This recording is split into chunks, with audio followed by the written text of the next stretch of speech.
lagi di channel YouTube. Jangan bunyi-bunyi mulu. Seringnya dia nyala. Bisa jadi BTS nih nanti. Oh, iya. Kembali lagi di channel YouTube gue.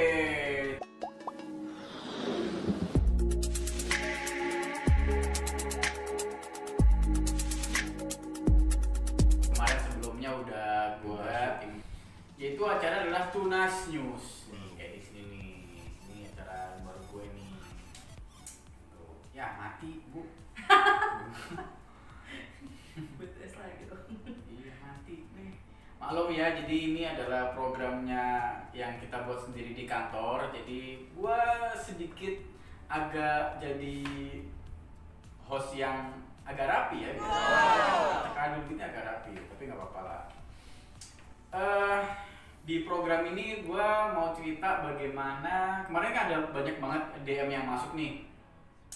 Jadi DM yang masuk tuh gini, Kak Deden gimana sih caranya buat supaya kita itu bisa aktivitas terus dalam masa COVID atau pandemi? Sesimpel itu pertanyaannya, tapi sesimpel itu juga gua jawab. Kalau gua nih menghadapi COVID atau menghadapi pandemi, gua gak akan keluar kantor, gua nggak akan keluar rumah, gua nggak akan keluar kos, gua akan tidur kayak gini nih gua, kayak gitu. Nah, sesimpel itu hidup gua guys. Jadi kalau misalnya kalian tanya apa kisi-kisi Kak Deden buat menghadapi pandemi Corona COVID-19 tahun 2020 yang sangat membosankan. Nah, aku cuma diem di rumah, diem di kosan, gak ada paketan, pakai wifi, gak ada wifi buat tidur. Kalau misal tidur, boker, makan, selesai, sesimpel itu gua guys. Tapi sekarang gua kedatangan tamu spesial, yaitu adalah narasumber Ibu Laras. Silakan Ibu Laras. Hai. Dari mana? Jabatannya apa? Oke. Akoh. Pakai punya banyak akoh gitu. Hai, ini apa kita harus menyapanya dengan apa nih? Bebas. Oh, bebas ya? Bebas. Hai, gue Laras di Hayamuruk ya, ditulis Hayamuruk sebagai Customer Relation Coordinator. Biasanya nanganin komplain, handling komplain, ya kan? Jadi kalau kalian nih, kalau misalnya kalian komplain, tunas saya muruk, macet nggak ya? Tunas saya muruk, demo nggak ya? Tunas saya muruk, jalannya di keramik nggak ya? Itu komplainnya di Bulanas. Gitu guys. Jadi kalau misalnya mobilnya kurang ban, ini kirim mobil, ternyata mobilnya ban becak, nah itu kena Bularas. Atau banyak cuma 3 ya? Banyak cuma 3, nah itu Bularas. Terus tiba-tiba pagi telepon, Bu, ini ternyata mobilnya adianya diesel bukan bensin. Nah itu Bularas tuh kayak gitu. Susah Bu. Iya. Nah sekarang tema kita adalah mengatasi. Ada tema sekarang kita ya. Temanya di sini. Temanya di sini nih. Gue berasa mata ranjau ya. Jadi tema kita hari ini adalah mengatasi pandemi COVID-19, tapi aktivitas kita harus tetap berjalan terus. Nah, sekarang aku mau tanya nih, karena gue nggak komplain apa aja yang paling banyak saat pandemi, terutama di cabang Hayamuruk atau di Tunas? Secara universal ya? Secara universal. Kalau kebanyakan sih dari yang udah banyakkan komplain itu biasanya terkait sama produknya itu sendiri. Karena memang kan ketika memang komplain yang paling banyak itu adalah biasanya waktu kirim mobil ya, waktu kirim mobil. Karena kan memang selama pandemi ini bisa dibilang kita ada sedikit beberapa schedule yang harus kita lakukan. Kita juga karena kan koordinasi sama beberapa vendor. Nah, vendornya itu ada mengalami pengurangan karyawan dan lain-lain gitu kan. Oh iya? Banyak. Dan itu karena memang pandemi, jadi untuk mengatur mobil itu siap pesta atau siap dikirim ke customer itu agak sedikit susah karena memang koordinasi untuk itu lumayan harus ketat banget gitu. Tapi kan kita kan kalau misalnya kita misal nih satu showroom nih, satu sales nih, satu marketing dia mau kirim mobil, berarti kan di situ kan harus ada schedule-nya, bener kan? Iya, betul. Dan si sesi marketing ini udah janji sama customer, betul ya? Betul. Tapi masih ada yang di reschedule. Iya, karena memang bisa dibilang gini, bisa dibilang waktu kita kan ada beberapa vendor ya, kayak misalnya driver kan pakai vendor. Nah, ketika pandemi kemarin gitu kan, sampai sekarang juga masih gitu kan ada beberapa pengurangan driver juga. Nah, karena pengurangan driver itulah sehingga ada beberapa jadwal yang mungkin sehari biasanya kita bisa kirim 10 mobil atau 12 mobil. Jadi mau nggak mau kita bisa kirim hanya 6 ataupun 8, itu juga udah mepet banget gitu. Jauh banget kan? 10 mobil, ya kita kirim sehari 10 mobil, tapi terkirim 6. Nah, 4-nya lagi cara menanggulangi gimana tuh ke customer? Ya dari schedule, mau nggak mau harus dari schedule dan kita berikan apa ya, pengertian ke customer. Tapi kan biasanya kan inilah yang paling susah tuh yang ini gitu, karena memang benar-benar namanya juga customer ya, udah beli mobil, udah bayar mobil. Apalagi kalau misalnya customer itu udah nyiapin apa acara itu kan dia tanggal benernya kan gitu. Iya, biasanya ada yang khusus ya, permintaan khusus ya. Tolong Bu kirim mobil harus tanggal segini. Ini apalagi pas acara ultah gitu kan. Benar. Bahkan nih kalau nggak salah kemarin aku sempat dapat komenan juga. Jadi di customer ternyata ya udah yang namanya siapin makan gitu sama anak yatim ya kan, nungguin dari siang sampai dengan sore, mobil baru datang jam 8 malam. Serius, siapinnya seperti itu seperti gimana? Kan itu susah tuh, ada kan tipe orang kan yang udah maunya jam itu gitu loh, hari itu ya hari itu. Nah, Bularas sendiri sebagai orang yang menurut saya sudah berpengalaman di bidang komplain itu gimana cara menanggulanginya? Sebenarnya sih kalau dibilang kita mengatasinya gimana, ya balik lagi ya, kita tetap sebagai ya orang yang bersosialisasi dengan baik, makhluk sosial yang baik, ya kita pasti minta maaf ya kan.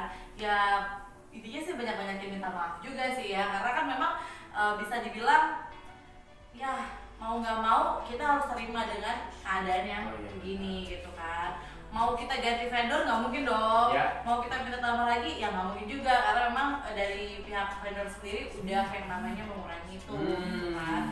Jadi ya paling kita bikin kesepakatan dengan sales bahwa kirim mobil itu nggak dijadwalkan pakai jam, tapi pakai misalnya gini, oke, saya kirimnya hari Selasa ya Bu gitu kan. Namun mohon maaf nih untuk jamnya, pengirimannya jam berapa kita bisa belum pastikan.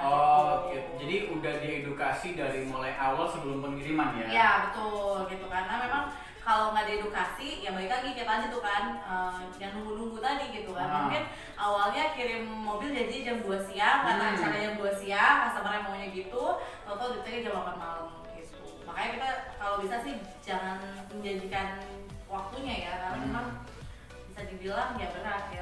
Jadi solusinya adalah ketika nanti sudah mulai kirim, minta tolong si pengirimnya atau si marketingnya ini jangan sampai menjanjikan jamnya gitu. Betul banget, karena memang bisa dibilang pandemi COVID ini gak cuman menguras ataupun ingin habis soal materi ya, tapi banyak aspek kehidupan yang ternyata memang benar-benar nyangkut gitu loh. Kayak misalnya tadi kan kita dari perusahaan baik-baik aja, ternyata vendor kita ada mengalami pengurangan karyawan, mau nggak mau ya kita juga harus terima itu ya. Balik lagi kita gimana cara yang namanya mengkaizen diri gitu. Cara prosedur kita udah benar.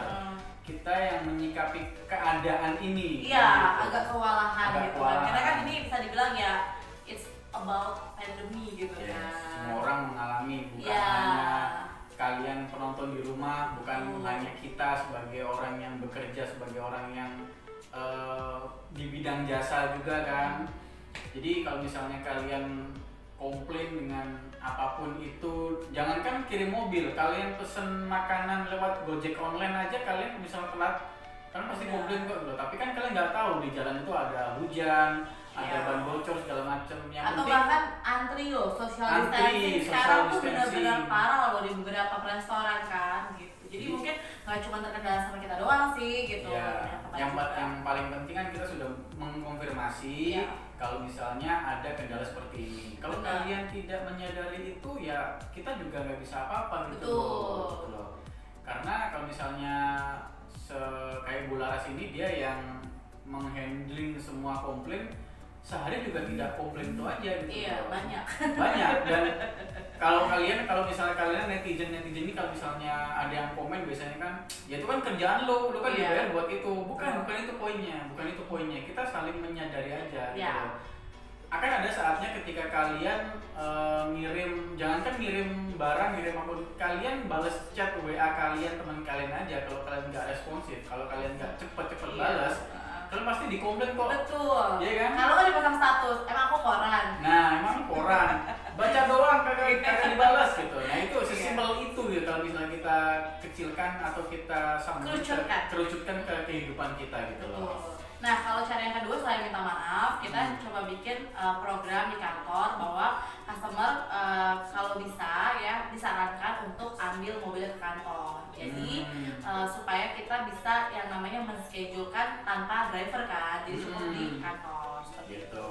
Kita selalunya di kantor jadinya. Tuh buat teman-teman yang mau beli mobil, mau ambil mobil baru atau kalian pengen mobilnya aman dan kalian juga bisa cek sendiri di kantor, kalian bisa langsung datang ke kantor, kalian ambil sendiri. Kalian kenalan juga sama kita gitu kan. Kalian cek sendiri kalau misalnya nih, kalau kita kirim mobil di tengah-tengah jalan ya amit-amit ya ada baretnya, ada resikonya, itu kan harus balik dulu ke pool, harus di recovery lagi gitu. Tapi kalau kalian datang sendiri ke kantor, kalian bisa kenalan dengan orang-orang kantor, orang bengkel, orang siapapun itu.